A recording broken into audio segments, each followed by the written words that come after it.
सगळ्यात आधी माझ्या सुंदर घरात पाटकरांच्या घरी तुम्ही आलात त्याबद्दल खरंच खूप धन्यवाद.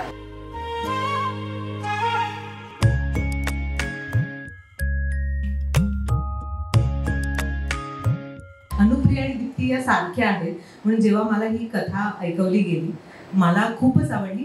माझी मालिका म्हणून मी म्हणत नाहीये पण प्रत्येक स्त्री रिलेट करेल किंवा एखादी मुलगी रिलेट करेल की अरे माझ्या आईच्या बाबतीत पण कुठेतरी असंच होत असेल. पहिली गोष्ट ही भूमिका मी स्वतःची अजिबात रिलेट करत नाही.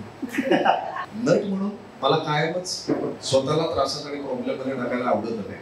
आय एम ट्राईंग की हे पात्र अजून किती चांगल्या पद्धतीने वठवता येईल. कुठलाही माणूस वाईट नसतो. ही सभोवताली असलेली परिस्थिती आणि त्या परिस्थितीतून तो जो घडतो त्यामुळे त्या माणसाला एक वेगळ्या शेड्स निर्माण होतात ज्या आज अविनाशकडे आहेत, अनुप्रियाकडे आहेत. काय बदललं आहे का? स्त्रीला स्वतःची जाणीव झाली आहे का की सहन करत राहणं हीच आपली नियती आहे असं आजही स्त्रियांना वाटतं का? सुरुवातीला ते निगेटिव्हच वाटतं की का मी हे सहन करू, का तू हे सहन करतेस, पण आई त्याचा एक पॉझिटिव्ह पर्स्पेक्टिव्ह मला देते आणि त्याच्यातून मी शिकते की हो समजून उमजून सुद्धा आपण जगू शकतो, कुटुंबातच नाही पण एक सोसायटीमध्ये सुद्धा. ज्या बातम्या आता आपण ऐकतो ते टोकाचं पाऊल उचललं जातं. पण मला असं वाटतं की डेफिनेटली 10 पैकी 9 मुलींना तरी हे वाटेल की जर ही सोल्युशन देते ना आणि ही माझी मैत्रीण आहे, माझी सखी आहे आणि हिच्या सोल्युशनवर माझा विश्वास आहे ना तर मी टोकाचं पाऊल नाही उचलता कामा.